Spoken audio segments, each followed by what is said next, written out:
All right, let's jump right into something that's probably going to challenge a major assumption you have about the ancient world. When you think pyramids, one country immediately pops into your head, right? Well, what if I told you that country doesn't actually have the most pyramids? So let's start with that question right there. Where on earth can you find the most pyramids? Come on, take a guess. And look, if you said Egypt, you're not alone. But that's not the right answer. The real answer? Sudan. That's right. This incredible site you're looking at is from Egypt's southern neighbor. It's home to this absolutely breathtaking and honestly often overlooked collection of ancient pyramids that easily rival anything you'll find at Giza. And we're not talking about just a few more. It's not even close. Archaeologists have found around 255 pyramids in Sudan. That's more than double the number in Egypt. So who built them? And why have so many of us never even heard of them? Okay, let's get into it. The masterminds behind these incredible structures were the rulers of the powerful and really sophisticated Kushite Kingdoms. This was a civilization that just thrived for centuries all along the Nile Valley. And the Kingdom of Kush, well, it wasn't some fleeting empire. We're talking about a series of dynasties that controlled huge territories and incredible wealth. For more than 1,000 years, they built these pyramids as tombs for their royalty and their elite, creating a tradition that lasted for generations. What's so fascinating is that this tradition of pyramid building didn't just stay in one place. It actually moved with the kingdom. It started out at El Karu, then it migrated to Nuri, then to a place called Jebel Barkal, and finally it settled in Meroë, where it went on for another 600 years. Each one of these sites tells a different chapter of Kushite history. And make no mistake, these were not small-scale projects. I mean, look at this. This is the pyramid of King Taharqa in Nuri. It soared up to 180 feet tall, making it the largest one ever built in Nubia. And Taharqa, he was so powerful that he was actually a pharaoh of Egypt's 25th dynasty. He ruled both Nubia and Egypt. So this pyramid, it was a huge statement of his power. So you might be thinking, okay, if they were inspired by Egyptian pyramids, were they just copies? The answer is not at all. The Kushites developed their own unique architectural style that made their pyramids completely distinct. I mean, the difference is just immediately obvious, isn't it? Just look at the comparison here.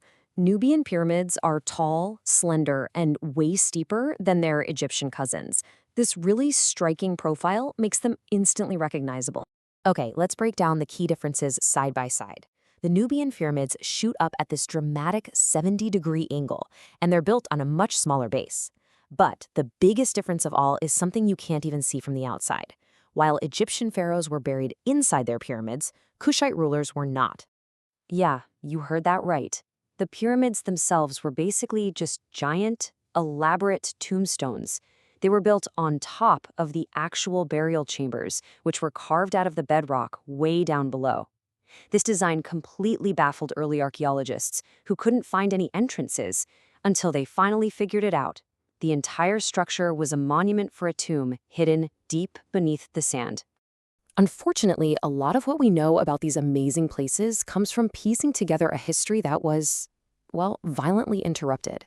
The story takes a really dark turn in the 19th century when European treasure hunters showed up. Take a good look at this illustration from 1821. This is what the pyramids of Meroë looked like for centuries. A bit weathered, sure, but mostly intact. Think of this as the before picture and a really great historical tragedy. Because just a decade later, this Italian adventurer, Giuseppe Ferlini, arrived on the scene. And he wasn't an archaeologist. He was a treasure hunter, obsessed with finding gold. He got it in his head that treasure had to be hidden at the very peak of the pyramids. So he just started a systematic campaign of demolition. And the results? They were devastating. On the left, you see the pyramid of the great Kushite queen Amenishiketo before Ferlini got to it. And on the right, that's what was left after he literally blew the top off with explosives. The real tragedy is that he actually succeeded. He found an incredible stash of gold jewelry inside, which, of course, only encouraged him to destroy even more. In the end, Ferlini is held responsible for damaging or completely destroying over 40 pyramids. Think about that. The legacy of one of the world's great civilizations was just decapitated in a few short years, all for the sake of plunder. But the story doesn't end there with all that destruction. From the rubble, dedicated archaeologists began the incredibly slow and painstaking work of rediscovering the true history of the Kingdom of Kush. One of the key figures here was George Reisner. In the early 1900s, he meticulously mapped dozens of these royal Kushite tombs at Nuri. But his work was unbelievably dangerous. The Nile's water table was rising and it flooded the underground burial chambers.